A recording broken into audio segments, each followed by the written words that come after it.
Olá a todos, o meu nome é Eduardo, sejam bem-vindos ao canal do Professor Estrada.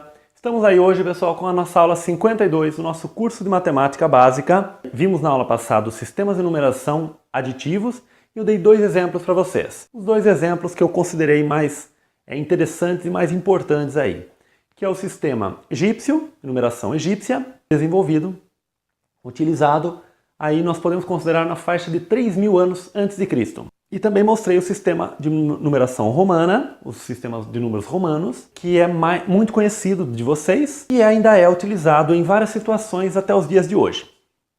Então são exemplos de sistemas de numeração aditiva, ou seja, não posicionais.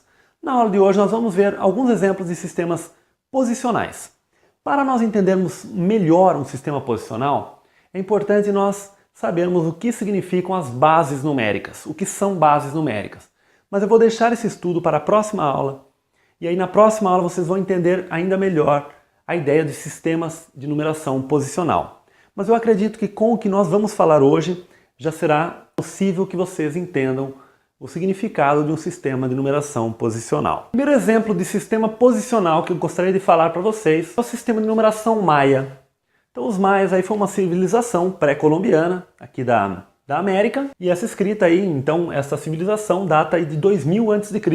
A primeira coisa que nós observamos, quando um sistema é posicional, é a necessidade do zero. Voltando aí ao que nós falamos na aula passada vocês perceberam que os dois sistemas que nós apresentamos, tanto os romanos quanto os egípcios, que eram aditivos, eles não tinham um símbolo para o zero. De fato, quando o sistema é aditivo, em geral, o zero não é importante, né? Porque o zero, a grande utilidade do zero é indicar que uma determinada casa, né?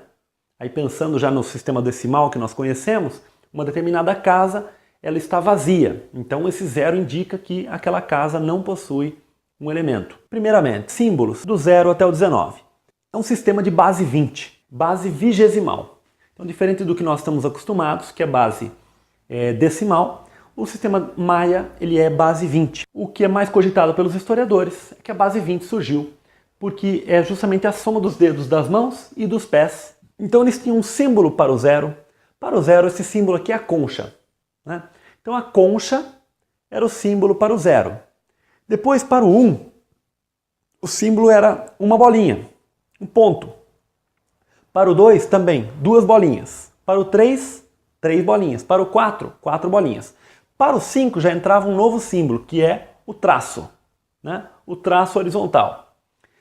E aqui eu coloquei uma seta indicando até o 19, porque aqui eu gostaria apenas de comentar a lógica para vocês. Para a definição desses 19 primeiros símbolos, nós podemos imaginar aí um sistema aditivo, né? Então, dentro do sistema maia, nós usamos a ideia do sistema aditivo apenas para definir os 20 símbolos aqui, né? Exceto o 0, que tem um símbolo especial. Mas no caso, por exemplo, o número 6, ele é simbolizado como uma barra e um pontinho, né? Ou seja, 5 mais 1 resulta 6. Então, a barra com o pontinho é o 6. A barra com 2 pontinhos é o 7. E assim por diante. 2 barras vai ser o 10. 2 barras com 3 pontinhos, por exemplo, é o 13. 3 barras é o 15. Né? E vamos indo nessa lógica até 3 barras com 4 pontinhos, que vai ser o 19. Né? Nós nunca colocamos 4 barras, porque 4 barras seria o 20, e aí a partir do 20 é aí que entra a ideia do sistema posicional. Então nós temos até o 19, que são 3 barras e 4 pontinhos. Agora pontinhos nós vamos até o 4, né? Temos até 4 pontinhos. Então estes são os 20 símbolos que eles utilizavam. Fazendo um paralelo com o nosso sistema decimal, nós utilizamos os símbolos de 0 a 9 para representar os números. E eles utilizavam esses 19 símbolos. Quando eu coloco aqui 0, 1, 2, 3 até o 19, eu estou utilizando o nosso sistema decimal, porque é o sistema que nós estamos acostumados, o sistema indoarábico, né? De numeração indoarábica, que é o sistema que nós estamos acostumados. Mas é importante vocês entenderem aqui que o 5, o que é? Não é o 5, ele está representando uma quantidade, né? Então o número é um conceito abstrato. Então o 5, nós podemos representá-lo dessa forma, no nosso sistema, No sistema Maia eles representavam com o traço, né? Então isso é importante que fique claro o conceito de um número, né? O conceito, o que é um número. Para escrever os números, os maias utilizavam esses números na vertical. Então qual era a ideia utilizada pelos maias aí? Nós temos numeração maia, ela era escrita na vertical, né? Enquanto nós escrevemos a nossa na horizontal, eles escreviam na vertical. E de baixo para cima. Então aqui estaria a casa das unidades. Esta casa das unidades ela vai no máximo até 19. Aqui estaria a casa das vintenas, né, dos grupos de 20. Então esses grupos de 20 também iam até 19 grupos de 20. Quando nós tínhamos 20 grupos de 20, nós tínhamos 400, as casas dos 20 grupos de 20. Então nós íamos até 19 também. Grupos de 20 grupos de 20. Depois nós poderíamos ter 20 grupos de 400. Que aí nós teríamos a casa dos grupos de 8.000. Aí nós teríamos a casa dos grupos de 160.000. E assim por diante. Então, por isso se caracteriza a base 20 e o sistema posicional, porque a posição aqui ela passa a ser importante. Primeiro um caso bem simples aqui que é o número 20. Né? Se nós paramos no 19 ali, como é que nós representamos o número 20? Ora, o número 20 ele não vai ter nenhuma unidade aqui, mas ele vai ter uma unidade aqui. Então nós representamos este número da seguinte forma. Uma unidade aqui. Né? Então nós temos um grupo de 20. Agora, como esta casa ela ficou vazia, na verdade é importante identificar que ela está vazia. Por isso o surgimento ali do zero. Então o zero, nós já percebemos aqui que ele aparece justamente para indicar a ausência de unidade. Então esse seria o número 20. Ou seja, 1 na segunda casa e 0 na primeira. Então, quer dizer, uma unidade, um grupo de 20 e nenhum grupo de unidades. Como é que nós representaríamos? O número 143. Ora, 143 são 7 grupos de 20, portanto, 7 grupos de 20. Nós teremos aqui 7 grupos de 20, olha, 5, 6, 7. Então, 7 grupos de 20 e 3 unidades. Então essa seria o número 143, representado desta forma. Como é que nós representaríamos agora o número 512? Muito simples. 512 vai ter um grupo de 400, 5 grupos de 20, né? 400 com mais 5 grupos de 20 já foi para 500. E 12 unidades. 12 unidades, 10, 11 e 12. Então esse seria o 512. Então assim é que os maias trabalhavam. Então nós percebemos que é um sistema posicional. Por quê? Porque se nós mudarmos essa ordem, o número muda. Né? Vou fazer mais um trecho aqui. Para vocês entenderem bem que o sistema é posicional, vou exemplificar com este número aqui, 143. Eu vou inverter estas duas casas. Então no lugar desta casa aqui, deste 3, eu vou colocar o 3 na casa seguinte. E o 7 eu vou colocar na primeira aqui. E aqui. E vamos fazer o caminho inverso. Que número é esse? Bem, nós temos 3 grupos de 20, portanto nós temos 60 e temos mais 7. Então isso aqui seria o quê? 67. Então vejam que é diferente. Então a mudança das casas provocou, usando os mesmos símbolos, provocou números diferentes. E isto é um sistema posicional. Isto aqui é um sistema posicional. No caso da numeração egípcia, comentei com vocês, se nós colocamos o calcanhar antes ou depois, isso tanto faz. Agora é claro que nós temos uma convenção de colocar sempre na ordem, como eu comentei. Mas aqui não é uma mera convenção. Aqui quando nós mudamos, muda realmente o número. Então a posição passa a ser importante. Quando a posição é importante, o zero surge aí como importante para que a gente faça represente alguns números como este aqui. Agora nós chegamos no nosso sistema, o sistema indo-arábico. Para nós entendermos bem esse sistema, inclusive o próprio sistema maia, como eu falei para vocês, é importante nós estudarmos as bases numéricas. Mas vamos deixar isso para a próxima aula. Na aula de hoje, eu vou apenas falar um pouquinho do aspecto histórico desse sistema indo-arábico. É claro que esses algarismos, eles demoraram para eles chegarem nessa forma que nós utilizamos atualmente. A princípio, eles eram símbolos diferentes, né, que se assemelhavam a esses que nós temos hoje, mas alguns deles eram até bem diferentes do que nós temos hoje. O fato é que nós chegamos a esses algarismos nos dias atuais. Por que é que esse sistema se chama sistema indo-arábico? Os historiadores concordam aí na sua maioria que ele foi um sistema desenvolvido pelos hindus na Índia, né? Por isso Indo. Então ele foi desenvolvido na Índia, como muitas coisas. Aliás, os hindus aí são muito tradicionais aí na matemática, até hoje, né? A Índia é uma referência em matemática.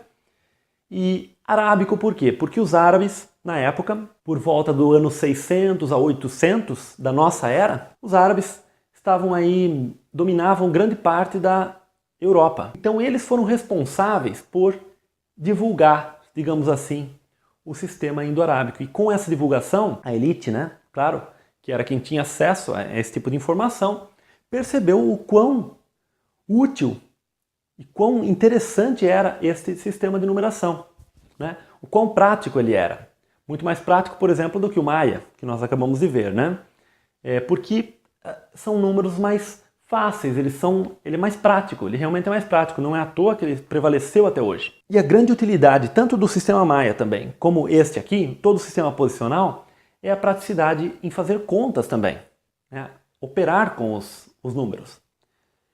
Mas enfim, os árabes acabaram divulgando esse sistema e esse sistema emplacou realmente. Um dos árabes aí que são mais referências, que inclusive é graças a ele que nós temos a palavra algarismo, é o Al-Khwarizmi. Então esse matemático, o Al-Khwarizmi, foi um matemático árabe e ele escreveu um livro por volta do ano 800 da nossa era, intitulado A Respeito dos Cálculos com os Números da Índia.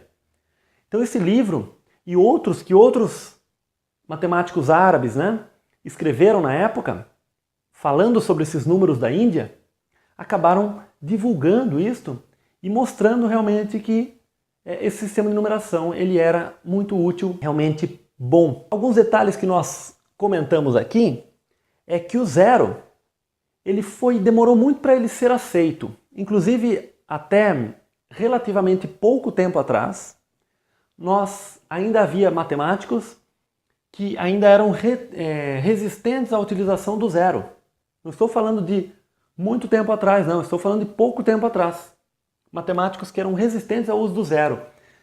Para vocês terem uma ideia, os números negativos, eles foram até mais facilmente aceitos, os números negativos, do que o próprio zero.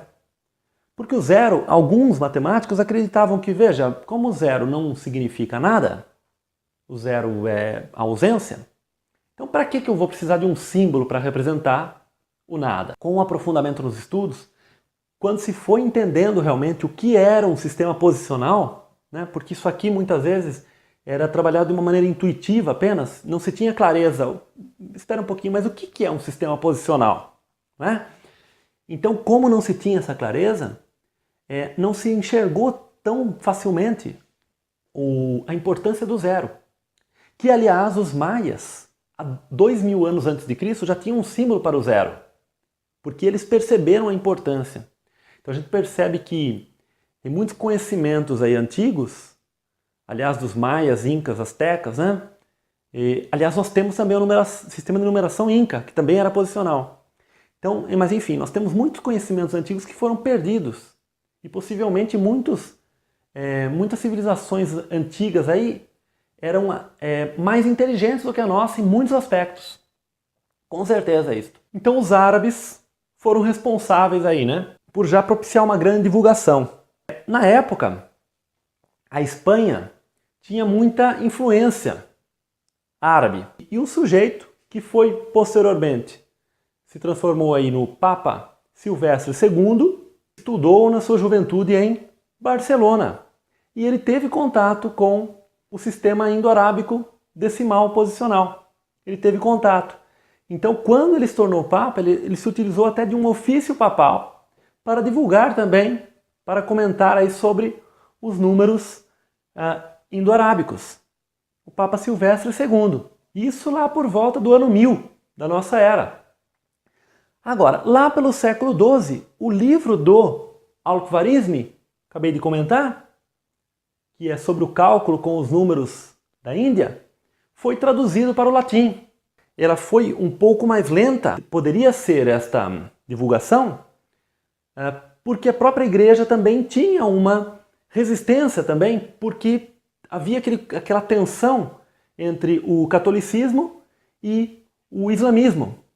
Como os números indo-arábicos, eles vinham aí desse universo islâmico, né?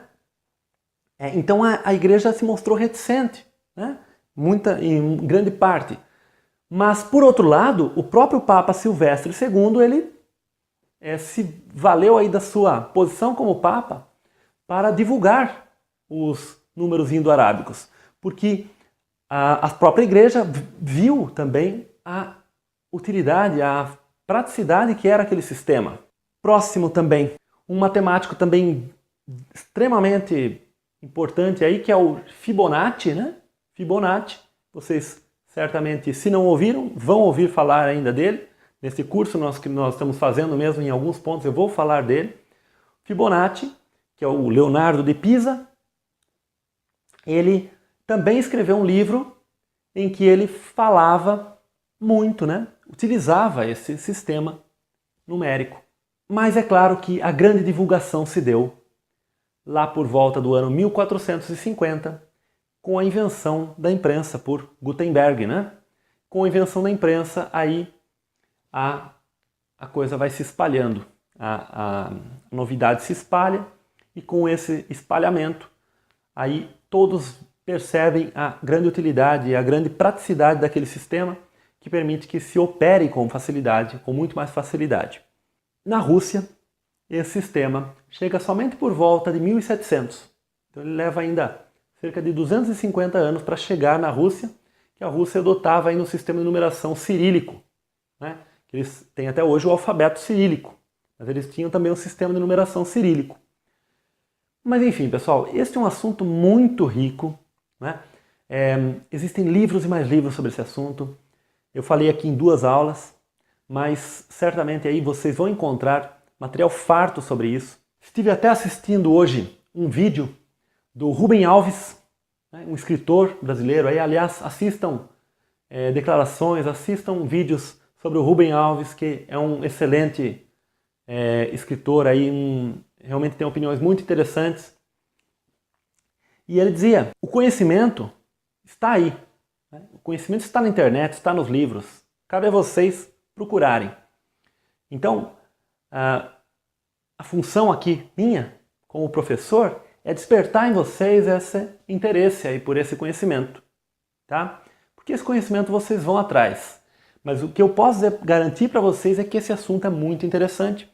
Vou colocar, inclusive, para vocês na descrição o link para esse texto, esse vídeo do Rubem Alves, para que vocês, caso vocês se interessem aí.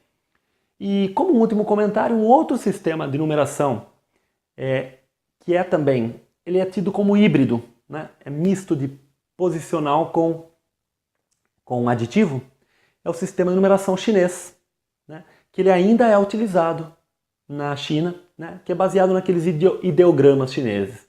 Eu até não fiz esse sistema, pretendia até fazer, mas os símbolos chineses ali trazem um pouco de dificuldade de fazer.